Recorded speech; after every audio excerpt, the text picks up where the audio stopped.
I met Otis on a dating site.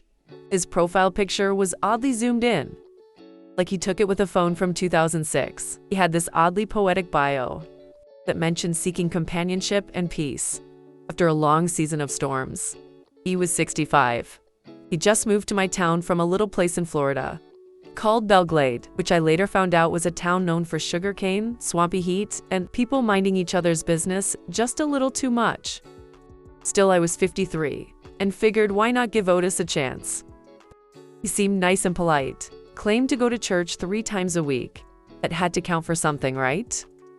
He asked me out to dinner and said, "I'll pay, but you'll have to come get me." I lost my license because of too many tickets. It should have been my first sign. I had gas in the tank and a taste for wings. So I picked him up from his daughter's house. Now let's talk about this house for a second. It looked like a regular 2-story from the outside. However, it was straight chaos, according to Otis. He had a room there, thank God. The couch was occupied by his daughter's mother-in-law. She was recovering from stomach surgery. The 5-year-old grandson slept on the floor because he refused to sleep in a bed. The 12-year-old slept in the basement. The 16-year-old slept upstairs in the master bedroom. His daughter and son-in-law slept across the hall from her. Apparently, they drank margaritas with their teenage daughter. Like Cinco de Mayo was every weekend. Oh, and just to spice things up, they had an open relationship. The husband brings women home like they are DoorDash orders. Our first date was at Nathan Bar and Grill. Otis was craving fried chicken, mashed potatoes, gravy, and Brussels sprouts. I told him gently, "Otis, I don't think they have gravy here." He decided to ask the waitress anyway. Bless her heart, she was trying to understand him, but Otis's thick accent sounded like molasses fighting to escape his tongue. Her first language was Spanish, so, their conversation was less taking an order and more of an international peace summit. He finally asked her for lemonade. She nodded and vanished. When she left, I told him the Brussels sprouts came with sriracha sauce. "What's sriracha?" he asked. "It's spicy," I said, like hot sauce. "Oh, I'd rather have Texas Pete. Do they have that?" "No, they don't." He still ordered the chicken and mashed potatoes with no gravy. He looked at me sideways, like I'd personally removed it from the menu. I decided to get a lava cake to go. When I got home and opened it, it looked like Satan himself had personally scorched the bottom of it with a blowtorch. I told Otis the next day. He said, "You want me to go with you to return it?" He said, "We might as well grab some food while we're at it."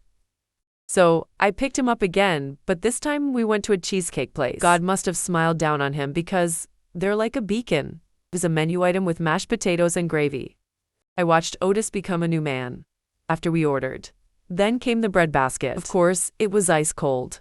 Otis flagged down a passing waiter and held up the butter like a sacrifice and said, "Can you put this in the microwave for about 15 seconds? I lost it. I couldn't stop laughing. Deep down, it was genius. I mentally filed it under date night hacks. Then came day 3. I started getting messages from Otis. Not 1, not 2. I got 20 in 3 hours. Stuff like, "I love you more than breath itself. You and me, Tonya against the world. I would spend the rest of my life protecting your heart." I told him.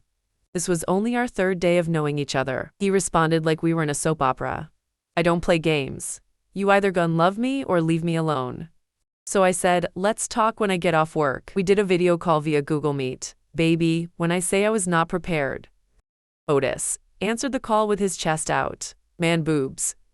Proud like 2 lazy biscuits on his chest. Plot twist. I find out in real time that his 2 front teeth were fake. I blinked so hard I gave myself a headache. I didn't know where to look. His gums or his mouth. I almost just stared at the plant behind him, out of survival. Later that night, I told my best friend Sasha. This heffa sends me a meme from the 5 heartbeats that says, "Ain't nobody coming to see you, Otis." I screamed.